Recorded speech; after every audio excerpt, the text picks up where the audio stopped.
ndax xeex bi dañ ko bayal ba mu sori te sori gii mu sori suñ ko bayalee gi day gën a yàq dëkk bi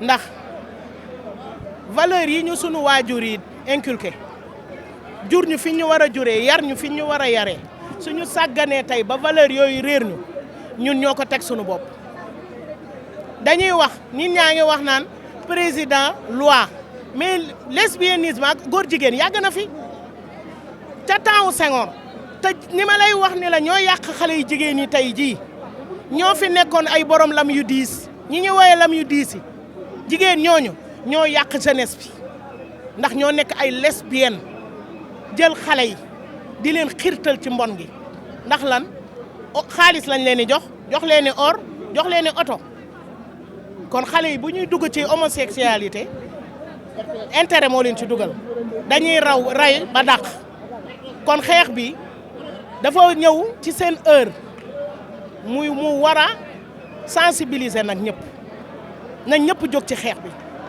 ndax képp koo xam ni yaa ngi nekk élu conseiller municipal ngay député nga nekk conseil économique et social nga nekk koo xam ne dañ laa fal te askan wi ñoo la fal jox la seen voix war nga jóg mëne la combat bokk ci xeex bi ndax lii mi ngi yàq valeur yi surtout nag ci jigéen ñi laay waxal am na ci góor ñoo xam ne am nañu ay jabar ami doom te ay góor jigéen lañu ñun Ndakaaru lañ juddoo fii la xam nañ lépp lu fi xew de xëy na dañoo bokkul ak nit ñi bëgg-bëgg wala xëy na ñoom la ñuy bëgg ñun bëgguñu ko ndax dañ ñoo yar te amuñu complexe d'infériorité bëgguñu bokk du lu ñëw iriñu yóbbuñu kon tey ji li may wax ni lii nañ ko def ci gox yi nañ ko def ci quartier yi def ko ci commune yi def ko fépp xeex bii na ko ñëpp taxawal na ku ne mu nekk sa combat képp ko jur nag ay doom ngay jaboot ngay yaay maa ngi lay ñaan nga ñëw ci combat bi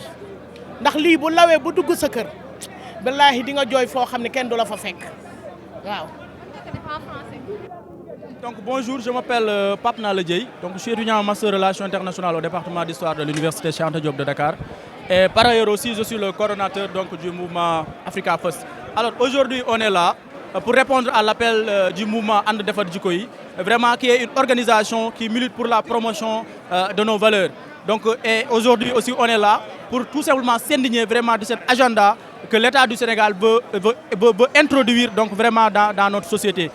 Qui n'est rien d'autre que l'homosexualité. Donc une chose que la religion islamique bannit, une chose également aussi que le christianisme bannit. Donc nous également, en tant que des descendants de Cheikh Ahmadou Bamba, en tant que des descendants de El Hadji Malick Sy, en tant que des descendants également aussi de Maulana Cheikh al-Islam, qui ont consacré toute leur vie vraiment à lutter vraiment pour l'islam, pour le charia, vraiment nous n'accepterons pas à ce que notre gouvernement introduise vraiment ces actes de contre nature dans notre pays. Et par là aussi nous interpellons directement le président Macky Sall de revenir vraiment sur cette décision. En quoi faisant, en demandant à ses députés d'introduire à l'Assemblée nationale une loi qui va criminaliser l'homosexualité. Parce que je pense que c'est la seule chose qui peut nous permettre de participer à l'instabilité de notre pays. Parce que si toutefois il ne le fait pas, notre pays qui est composé en majorité de musulmans n'acceptera jamais vraiment ces pratiques d'homosexualité dans notre pays. On est prêt, on est déterminé à aller jusqu'au bout, à traquer tous les homosexuels de Libyen qui se trouvent ici dans notre pays. En tant que des jeunes musulmans, nous n'accepterons pas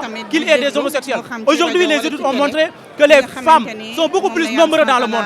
Si un homme mariait 5 femmes, ça n'allait pas permettre tout simplement de terminer la liste. Alors, pourquoi un homme, avec tout ce que Dieu lui a donné, puisse laisser les femmes et aller, je dirais, se marier avec d'autres hommes? Je pense que ça, c'est inhumain. Ce n'est pas digne d'un homme. Nous, ce que nous demandons à l'État, c'est simple. C'est tout simplement d'introduire à l'Assemblée une loi pour criminaliser l'homosexuel ici dans notre pays. Parce que les réalités de la France, les réalités des États-Unis d'Amérique, les réalités de l'Allemagne, les réalités de la Belgique ne sont pas nos réalités. Nous sommes un pays musulman, nous sommes un pays où Cheikh Ahmadou Bamba est né, où El Hadji Malick Sy est né, où Maulana Cheikh al-Islam est né. Nous n'accepterons pas vraiment qu'il y ait des homosexuels dans notre pays. Et je dis aux homosexuels que la population, la jeunesse est prête à les traquer dans les maisons, dans les quartiers, dans les villages, dans les communes, dans les départements, dans les régions et dans toute l'étendue du territoire national pour vraiment les traduire en justice. Et je vous dis, Dieu même dit que une personne qui tue un homosexuel n'aura pas de péché. Parce que l'homosexualité, c'est quelque chose qui est banni par l'islam. Donc nous n'accepterons pas vraiment ces pratiques dans notre pays. Et c'est ce que j'avais à dire vraiment au président de la République, au gouvernement du Sénégal et à la communauté nationale et internationale. Merci. Salam alaikum.